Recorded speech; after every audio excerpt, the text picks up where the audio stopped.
नमस्कार दोस्तों, स्वागत है आपका स्टेनो गुरु यूट्यूब चैनल। दोस्तों आज की वीडियो हम लोग प्रैक्टिस करेंगे पार्लियामेंट रिपोर्टर के लिए डिक्टेशन का अभ्यास करेंगे, जो कि 160 शब्द प्रति मिनट की स्पीड से रहेगा। और पीडीएफ इसका आपको हमारे टेलीग्राम पर मिल जाएगा। टेलीग्राम का लिंक वीडियो के डिस्क्रिप्शन में दिया गया है। अगर आप हमारे लिंक या ग्रुप से नहीं जुड़ पा रहे हैं तो आप गूगल प्ले स्टोर से टेलीग्राम इंस्टॉल करके उसमें स्टेनो गुरुजी सर्च करेंगे तो भी आप हमारे ग्रुप से जुड़ जाएंगे। इसके अलावा दोस्तों, अगर आप डेली डिक्टेशन चाहते हैं तो आप चाहें तो हमारे चैनल का मेंबरशिप ले सकते हैं या हम हमारे पेड ग्रुप को ज्वाइन कर सकते हैं। अधिक जानकारी के लिए आप मेल कर सकते हैं। हमारी मेल ID है studyforstenographer@gmail.com। तो दोस्तों पीडीएफ डाउनलोड करके पीडीएफ से मैच करा के और कमेंट बॉक्स में ज़रूर बताना कि कितनी मिस्टेक आप कह रही है, तैयारी कितनी हो रखी है, और अपना बहुमूल्य सुझाव हमें कमेंट बॉक्स में ज़रूर देना। तो वीडियो स्टार्ट करने से पहले अगर अभी तक आपने हमारे चैनल को सब्सक्राइब नहीं किया तो प्लीज़ सब्सक्राइब करके नोटिफिकेशन बेल ऑन रखना। इसका कोई चार्ज नहीं है, जिससे आपको आने वाली सभी वीडियो की इंपॉर्टेंट जानकारी आपको सबसे पहले मिल सके। तो ज़्यादा समय ना लेते जल्दी स्टार्ट करते हैं। Ready, 5 second, start. माननीय अध्यक्ष महोदय, माननीय विरोधी दल के नेता की ओर से महंगाई के बारे में जो प्रस्ताव लाया गया है वह शासन की नीति के अनुकूल नहीं है, इसलिए कि सरकार और सदन ने कभी ऐसा कानून नहीं बनाया है जिससे राज्य में महंगाई बढ़े या संकट बढ़े या अकाल पड़े या सूखा पड़े। सरकार की तरफ से जो कानून बनाए जाते हैं वह देश और राज्य की जनता के हित को ध्यान में रखकर बनाए जाते हैं। उसी के अंतर्गत हमारी विधानसभा ने ऐसा कानून नहीं बनाया जिससे कि महंगाई बढ़े। हमारे मुख्यमंत्री जी और मंत्री जी सदैव इस प्रयास में लगे रहते हैं कि राज्य की जनता सुखी हो और खाद्य समस्या का निराकरण हो और उसे परेशानियों का सामना न करना पड़े। महंगाई के बारे में यहाँ पर चर्चा करना उचित नहीं है, क्योंकि अभाव और महंगाई की बढ़ती हुई स्थिति राष्ट्र की समस्या है, किसी एक राज्य की समस्या नहीं है। मैं इस संबंध में सदन के समस्त विधायक और राज्य मंत्रिमंडल से निवेदन करना चाहता हूं कि उसे इस समस्या का निराकरण जहां तक बने शीघ्र करना चाहिए। हमारे राज्य के जिन जिन जिलों में अकाल और सूखा पड़ा था वहां के लिए हमारे लोकप्रिय मुख्यमंत्री जी ने काम खोलने के आदेश प्रसारित कर दिए हैं। हमारे राज्य में वर्षा के कारण जहां बाढ़ आई थी और ओले के कारण हमारे किसानों की फसल को जो क्षति पहुंची थी, वहां पर हमारे मुख्यमंत्री जी ने मुख्यमंत्री सहायता कोष से दान देने का विचार किया है। माननीय अध्यक्ष महोदय, इसके उपरांत महंगाई बढ़ने का कारण यह होता है कि लोगों की क्रय क्षमता और उपभोक्ता की संख्या विशेष बढ़ जाती है, जो महंगाई अपने आप बढ़ने लगती है। इसीलिए हमारे इतने विशाल समुदाय में महंगाई बढ़ने का कोई विशेष महत्व नहीं होता, क्योंकि महंगाई बढ़ाना शासन की नीति में सम्मिलित नहीं किया गया है।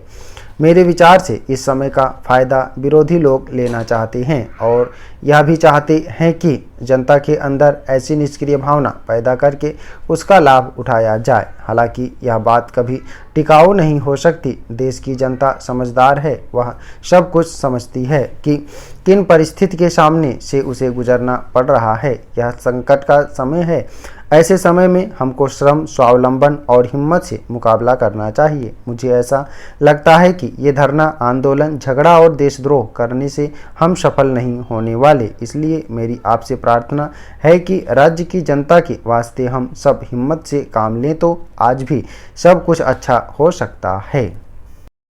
श्रीमान, 20 साल की मोहब्बत अचानक युद्ध में बदल जाए तो ताजुब होना स्वाभाविक है। यही युद्ध की स्थिति चीन और अमेरिका के बीच बन रही है। जुलाई 1971 को तत्कालीन अमेरिकी विदेश मंत्री ने चीन की यात्रा की थी। अगले 3 वर्षों में क्रमशः 3 बड़े अमेरिकी नेता चीन गए और उसके बाद आपसी व्यापार और मोहब्बत का नया सिलसिला दोनों देशों के बीच शुरू हुआ। पाकिस्तान की याहिया सरकार ने चीन और अमेरिका के बीच ये रिश्ते कायम कराने में अपना अलग भूमिका निभाई थी, जिसके कारण यह रिश्ता धीरे धीरे बहुत आगे बढ़ रहा था। असल में अमेरिका को उन दिनों एक बड़े बाजार की ज़रूरत थी और भारत में तत्कालीन इंदिरा गांधी की सरकार आत्मनिर्भरता पर ही ज़्यादा जोर दे रही थी। इसलिए अमेरिका का यहाँ बाजार बनाना कोई आसान काम नहीं था। चीन को भी पूंजी निवेश की ज़रूरत थी, इसलिए दोनों देशों के लिए वह माहौल अनुकूल और बहुत अच्छा था। बीच में पाकिस्तान भी दोनों का चहेता बना हुआ था। लेकिन आज हालात यहाँ तक पहुँच गए हैं कि 4 फरवरी को अमेरिका ने चीन के साथ व्यापार प्रतिबंधों की घोषणा कर दी। ये प्रतिबंध फरवरी से लागू हुए हैं और ये प्रतिबंध कब तक लागू रहेंगे इसकी जानकारी प्राप्त नहीं हो सकी है। अब उनके आधार पर चीन का जो माल अमेरिकी बाजार में पहुंचेगा उसकी कीमत 2 गुनी हो जाएगी, क्योंकि अमेरिका ने चीनी दाल पर 100% टैक्स लगाने की घोषणा की है। चीन से लगभग 1 अरब 8 करोड़ डॉलर का माल अमेरिकी बाजारों में पहुंचता है। इनमें कई किस्म के माल हैं, जिनमें मछली मारने से लेकर खेलकूद, टेलीफोन तक शामिल किए गए हैं। जाहिर है कि इस बात से चीन को भारी झटका लगेगा, लेकिन चीन ने अमेरिकी धौंस पट्टी के सामने झुकने के बजाय ठीक वही कार्रवाई अमेरिकी माल के खिलाफ कर दी है। इस कार्रवाई को ध्यान में रखकर अब चीन ने भी घोषणा की है कि अमेरिकी माल पर 100% टैक्स लगाया जाएगा। यह ध्यान देने की बात है कि चीन की निर्यात का 40% अमेरिका को भेजे जाने वाले माल का है।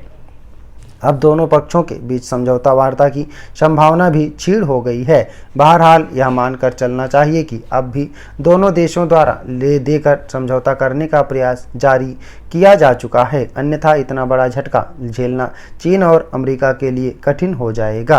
अमेरिका वैसे भी मंदी के दौर से गुजर रहा है और विश्व के बाजार में अकेले चीन ही नहीं, जापान और यूरोपीय संघ भी उसे चुनौती दे रहा है।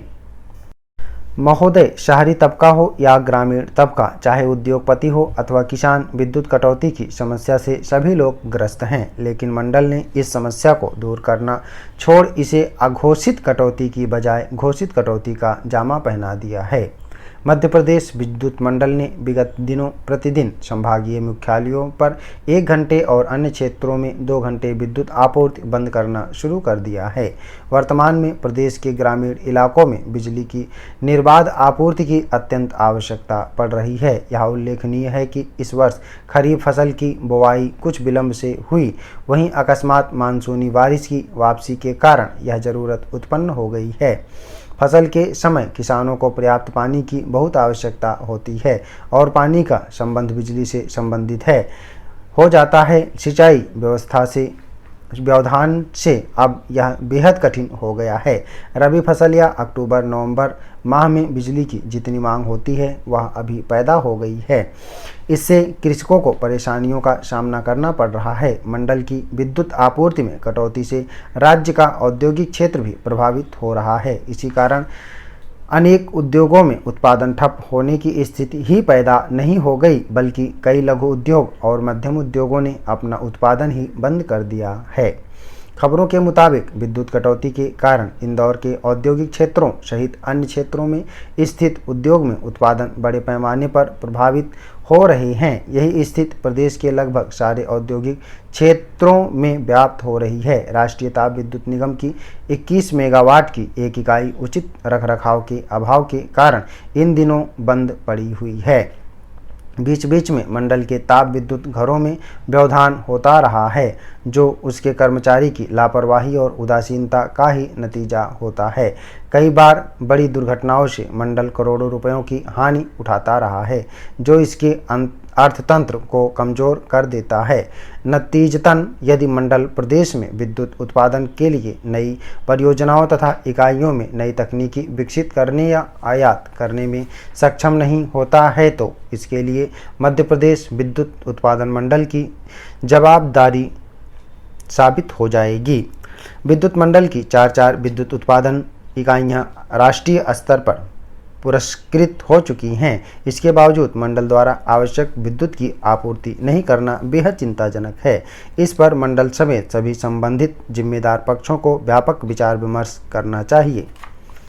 अंतर्राष्ट्रीय मुद्रा कोष ने भारत को इस बात के लिए आगाह किया है कि इस वर्ष उसे महंगाई बढ़ाने और आर्थिक वृद्धि की दर मंद पड़ने का खतरा झेलना पड़ सकता है। इस संगठन का सुझाव है कि इस वृद्धि की दर को तेज करने के लिए भारत को जोर देना चाहिए। अपने वर्तमान आर्थिक सुधार कार्यक्रमों पर और जोर देना चाहिए। आज यहां विश्व बैंक और मुद्रा कोष की ग्रीष्मकालीन वार्षिक बैठक के ठीक पहले मुद्रा कोष द्वारा विश्व आर्थिक परिदृश्य शीर्षक से जारी वार्षिक रिपोर्ट में कहा गया है कि भारत को उच्च विकास दर प्राप्त करने के लिए, व्यापार को बढ़ाने के लिए और उदार बनाने के लिए, घरेलू माल के बाजार में सुधार करने के लिए औद्योगिक क्षेत्र में सुधार कार्यक्रमों को आगे बढ़ाना होगा।